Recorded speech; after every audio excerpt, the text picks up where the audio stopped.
Hello जीजू, नक्षत्र बोलते. अहो ही मृणू का फोन उचलत नाहीये? कधीचा कॉल करते मी तिला. सांगू का उचलत नाहीये? तिला मी तिच्या घरी सोडून आलोय कायमची. तो चिडून म्हणाला. अहो काय बोलताय? पण झालं काय? तिचं काही चुकलं का पुन्हा? चुकलं असंच नाही, पण तुझ्या आणि तिच्या आईवडिलांच्या चुकीची शिक्षा ती भोगते असं समज.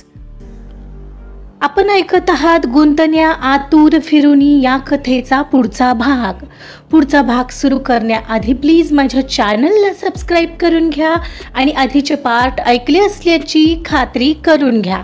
चला सुरुवात करते. गुंतण्या आतूर फिरुनी भाग 58. इकडं 15 दिवसाच्या वर होऊन गेले होते, पण निशिकांची मिशन आणखीन वाढलेली. तो परतलाच नव्हता. तोच अचानक बातम्या सुरू झाल्या. पाकिस्तान हद्दीत शिरलेल्या तुकडीतून एक जवान अतिरेक्यांच्या हाताला लागलेला आहे. त्यांनी त्याला पकडून आणि डांबून कुठेतरी ठेवलंय, जे ठिकाण माहीत नाहीये. आणि तो जवान दुसरा कोणी नसून निशिकांत होता. कियाराला ही बातमी कळाली तशी तिच्या पायाखालची जमीनच सरकलेली. निशिकांत धोक्यात आहेत आणि ते लोक त्यांच्यावर अत्याचार करत आहेत या बातम्या अगदी भडीमार केल्यासारख्या येत होत्या. तसा तिने आता टीव्हीच बंद केला. निशिकांत, कुठे आहात तुम्ही? I miss you. मला प्रॉमिस केलं होतं तुम्ही की 15व्या दिवशी इथं हजर राहाल. मग हे काय झालं? तुम्ही सुखरूप परतायला हवेत. तुमच्याशिवाय कोणीच नाहीये हो माझं. ती रडवेली झालेली. तिला त्या बातमीने अक्षरशः वेडच लागायचं बाकी होतं ना. तिचं लक्ष कुठं लागत होतं. ते सुखरूप आहेत का हे समजणं फार अवघड होतं. ते समजण्यासाठी टीव्ही पाहावा तर तिथंही सगळं निराशाजनक होतं. आणि ती पहिल्यांदा हतबल फील करत होती. पहिल्यांदा निशिकांतबद्दल प्रेम फील करू लागलेली ती. त्यांचं प्रेम समजून घेऊ लागलेली. तिला तो हवा होता कायमचा. पण आता अशी परिस्थिती होती की काय होईल हेही सांगणं कठीणच होतं. तिलाच आता काळजीने घेरलेलं असं वाटत होतं. जणू तिचं कर्मच तिची परीक्षा घेत होतं. एवढ्यात तिला तिच्या घरून फोन येऊ लागलेले. बहुतेक ती बातमी त्यांना कळाली असावी. तिने पटकन तिच्या आईचा येणारा फोन कॉल उचलला आणि रडतच बोलू लागली. इकडं मृण्मयीने कधीच दार उघडलं नव्हतं. ती आता बेडवर पडून नुसती रडत होती. समोरच्याला हवं असेल तर आपण समजावू शकतो, पण त्याला ऐकायचंच नसेल तर. तिची रडून रडून वेड्यासारखी अवस्था झालेली आणि तिची तशीच रडून झोप लागली असावी. इकडे नक्षत्रा तिला कॉल करत होती. बहुतेक तिची लग्नाची तारीख फिक्स झालेली, पण मृण्मयीचं मोबाईलकडे लक्षच नव्हतं. मग तिनं कौस्तुभला फोन केला. तिला सोडून आल्यानंतर कौस्तुभ घरी न जाता एकटाच एकांतात दूर शहराबाहेर एका ठिकाणी येऊन थांबलेला. त्याला समजतच नव्हतं तो एवढा का चिडलाय. खूप राग आलेला त्याला. फसवणूक झाल्यासारखी वाटत होती. मृण्मयीला रागाच्या भरात तिच्या घरी सोडून आलेला खरा, पण तरीही त्याचं मन अस्वस्थ फील करत होतं. आपली काहीतरी महत्वाची गोष्ट अशी सोडून आलोय अशी फिलिंग त्याला आतून बेचैन करून सोडत होती. सगळ्यात जास्ती राग येत होता तिच्या आई वडिलांचा. त्यांना सुनावून आलेला, पण अजूनही त्याच्या मनाचं समाधान काही झालं नव्हतं. त्यात ऑफिशियल वर्कमध्ये एक घोळ झालेला, त्यानेही त्याचा मूड खराब होता. एवढ्यात त्याचा फोन वाजू लागला. आत्ताही तोच कॉल असेल असं समजून त्याने मोबाईल खिशामधून बाहेर काढला. पाहतो तर नक्षत्राचा फोन कॉल. आता तिलाही झापायचं असा विचार करतच त्याने तिचा फोन कॉल उचलला. हॅलो जीजू, नक्षत्रा बोलते. अहो ही मृणू का फोन उचलत नाहीये? कधीचा कॉल करते मी तिला. सांगू का उचलत नाहीये? तिला मी तिच्या घरी सोडून आलोय कायमची. तो चिडून म्हणाला. अहो काय बोलताय? पण झालं काय? तिचं काही चुकलं का पुन्हा? चुकलं असंच नाही, पण तुझ्या आणि तिच्या आई वडिलांच्या चुकीची शिक्षा ती भोगते, समजलं? माझ्या मी काय केलं? अरे बापरे, काय झाले नेमकं जिजू? मला समजलंय तिनं तो रेप पाहिला नव्हता, तर तो तिच्यावरच झालेला. दिस इज डिस्गस्टिंग. एक जण अर्धवट सत्य सांगतो तर तिच्या घरचे तर सगळंच लपवतात. And it's not going to be tolerated. I am telling you. मी अजिबात खपवून घेणार नाहीये. पण तुम्हाला सगळं कळलं कसं हे? ते महत्वाचं आहे का रिअली नक्षत्रा? अहो सांगा ना जिजू, प्लीज मला कळू तर द्या काय झालंय. तिनेच सांगितलंय. Got it? तो रागात म्हणाला. तसं तिने डोळे घट्ट मिटले तरी तिला बोललेलं सांगू नको तिच्या मनात येऊनच गेलं. अरे यार, अहो जिजू, आय एम सॉरी. माझं ऐकून तर घ्या. मी असं बोलले तुम्हाला कारण मला वाटत होतं तिचं आयुष्य आता तरी मार्गी लागावं. आई वडील तर आहेतच तिचे तसे, पण निदान आता लग्नानंतरच्या आयुष्यात तरी ती सुखी राहावी. आणि अहो तिच्यावर रेप झाला नाही म्हणजे तसा प्रयत्न केला त्याने, पण ज्याने केला तो तसं मुद्दाम सांगत सुटलेला, त्यानेच ती घाबरलेली. तिच्यात आणि तुमच्यात आता सगळं ठीक आहे समजल्यापासून मला खरंच छान वाटत होतं. हो, तुम्ही तिला त्या घरी नको सोडायला हवं होतं. पण हे कुठून तरी कळल्यावर मला काय वाटेल याचा विचार केलास का तू? आणि त्यांनीही अन्याय सहन केला ना की तो करणाऱ्यांना आणखीन चेव येतो. कळू दे ना त्यांना, ही त्यांची चूक आहे.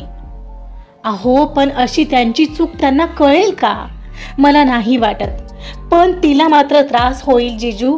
आता कुठं नॉर्मल होत होती ती अजून पहिल्यासारखी नको व्हायला. तरीच ती माझा फोनही उचलत नाहीये. कौस्तुभनं पुढं काही न ऐकताच तिचा फोन कॉल कट केला. त्याला उगाच तिचं ऐकून गिल्टी फिलिंग यायला लागलेली मृण्मयीसाठी. पण मग त्यांना त्याशिवाय कसं कळेल की ते चुकलेत? यावेळी मी त्यांना दाखवून देणार की ते चुकले आहेत. बस तिला त्रास होईल, बट तिलाही आता थोडं स्ट्रॉंग व्हायलाच लागेल. काही वेळ तिथंच एकांतात घालवून तो घरी आला, पण येताच वर बेडरूम मध्ये निघून आला.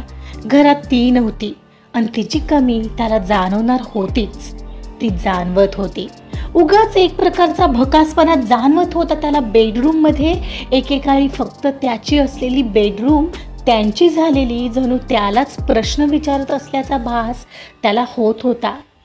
तिची काय चूक होती? घडलेलं सगळं तिनं स्वतःहून सांगितलंही. तिला फोन कॉल केला तर ती आणखीनच मिळमिळत होईल. शिवाय माझाच आधार पाहत राहील. माझ्याशिवाय तिला कधी कळेल का की कसं उभं राहायचं? तिला यावेळी ते कळायला हवं. तो मनावर दगड ठेवून चाललंय ते चालू देत होता. इकडे नक्षत्राला कळालं तशी ती डायरेक्ट मृण्मयीला भेटायला तिच्या घरी आली. आत्ता ही डोरबेल वाजवल्यावर तिच्या आईने दार उघडलं. नक्षत्रा, तू आज इकडे? बळेच चेहऱ्यावर हसू आणत त्यांनी विचारलं. बाबांच्या चेहऱ्यावर तिला पाहून आठ्या आलेल्याच, कारण आता ही गोष्ट जगजाहीर होईल म्हणून. हो, मृण्मयी आल्याचं कळालं. तिलाच भेटायला आले. येऊन आत? हो ये ना. त्यांनी म्हणताच ती आत आली. आत आल्यावर आत्ताही तिला घरातलं वातावरण तंग वाटलं. तिचे बाबा ती येताच हातात पेपर घेऊन वाचत बसले. ती आत आहे. बघ दार उघडते का? काय झाले काकू? अगं काहीतरी भांडणं झालीत त्या दोघात. काय माहित नाही, बोल जा जाऊन तिच्याशी. ओके. ती त्यांना म्हणत तिच्या रूमचं डोर वाजवू लागली. मृणू, ए मृणू, दार उघड, मी आले. नक्षत्रा. दार ठोठावण्याचा आवाज आला आणि पाठोपाठ नक्षत्राचा आवाज आला. तशी ती दार उघडायला उठली. काहीच क्षणांनी दार उघडलं गेलं. तशी ती आत आली आणि आत येताच दार लावून घेतलं. मृणू, काय झालं? तू फोन उचलत नव्हतीस म्हणून मी जिजूंना फोन केला होता, तर मला हे असं झाल्याचं कळालं. तू का सांगितलंस त्यांना?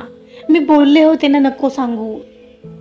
नक्षू, अगं तू आधी त्यांना असं खोटं का सांगितलं ते सांग. आणि मला बोललीही नव्हतीस. बघ आता हे काय झालं. अगं मृण्मयी, तुझ्यासाठीच. तुला अशी का आहेस हे जाणून घ्यायला ते आले होते मला भेटायला, अगदी तुमच्या लग्नानंतर लगेचच. मग मला काहीतरी सांगणं भाग होतं. आणि सगळं खरं सांगून मग तुमच्या दोघात प्रॉब्लेम क्रिएट व्हावे असं नव्हतं वाटत ग मला, म्हणून मी अर्धवट सत्य सांगितलं. पण बघ ना आता काय झालं, मला सोडून गेलेत ते. मी इथं नाही राहू शकत त्यांच्याशिवाय नक्षू. अगं थोडा वेळ जाऊ दे, कदाचित त्यांची चूक त्यांच्या लक्षात येईल. पण तुला म्हणाले होते ना मी, तू त्यांना आत्ता काही बोलू नकोस. मग का बोललीस तू? नक्षू अगं तो दुर्वेश आलाय. आजच योगायोगाने भेटला होता. मला धमकावत होता की त्यांना जाऊन सांगेन. तो कसा आहे ते माहिती आहे ना ग. रेपचा प्रयत्न झाला तरीही काहीही उठवत होता तो आमच्याबद्दल. मग त्याने कौस्तुभनं सांगितलं असतं तर मग ते किती चिडले असते. तसंही मी सांगणारच होते, पण माझी सांगायची हिंमत होत नव्हती. आणि मग तो आजच भेटला अचानक असा, म्हणून मी कशीबशी हिंमत करून बोलले आणि हे असं झालं. यार सांग मग माझं काय चुकलं? अरे बापरे, तो कुठून आलाय आता इथं? का तोही पुण्यात आलाय? कोणाला आपण असं थांबू शकत असतो का नक्षू? अगदी जागा बदलली तरीही. आणि खोटं हे खोटंच असतं ग. मग ते लपवलेलं असू दे किंवा अर्धवट सांगितलेलं असू दे. आणि सत्य या ना त्या प्रकारे एकदा तरी बाहेर येतच जे आलंय. मला वाटलंच नाही ते असे रिॲक्ट करतील. अर्थात त्यांनाही हे सत्य स्वीकारायला वेळ लागत असेल, पण ते इतके तुटक वागत आहेत ना की मला त्रास होतोय. थोडे दिवस जाऊ देत आणि जाऊन पुन्हा एकदा भेट त्यांना. समजाव त्यांना, कदाचित वेळ हेच यावर औषध असेल. त्यांना थोडी स्पेस दे. सध्या ऐक माझं. पण हे वाटतं तितकं सोपं नाही आहे हा माझ्यासाठी, पण करेन ट्राय. इतक्यात इतकी सवय लागलेली ना त्यांची की कशी सांगू मी नक्षू. त्यांच्या घरातले सगळेच, पर्णिताई, कृती, आई, केतन भाऊजी आणि बाबा सगळेच खूप सपोर्टिव्ह आहेत ग. तेव्हा बाबा घरात नव्हते, पण आई समजावायला आल्या तरीही नाही ऐकले ते. कोणी थांबवलं नाही ग. खूप वाईट वाटतंय, गिल्टी वाटतंय. किती मोठी चूक झाली ही. कितीही झालं तरी फसवल्यासारखंच झालं ना त्यांना. सांग ना, काय विचार करत असतील ते आता? आणि आईबाबांना याची चिंता नाहीच अजूनही. म्हणे आता कोण करेल माझ्याशी लग्न? दादालाही स्वतःचंच पडलंय ग फक्त. मृणू, तू सावर स्वतःला आणि खरं सांगू थोडी स्ट्रॉंग हो. कधी कधी परिस्थिती आपल्याला शिकवायला येते, आपल्याला आणखी मजबूत बनवायला येते. नक्षू ते सगळं ठीक आहे, पण मला ते खरंच डिवोर्स देतील का? तसं बोलून गेले ते आईला. काय? अगं काही काय? हो म्हणजे ते असं डायरेक्ट नाही म्हणाले, पण म्हणाले कायमची सोडतोय.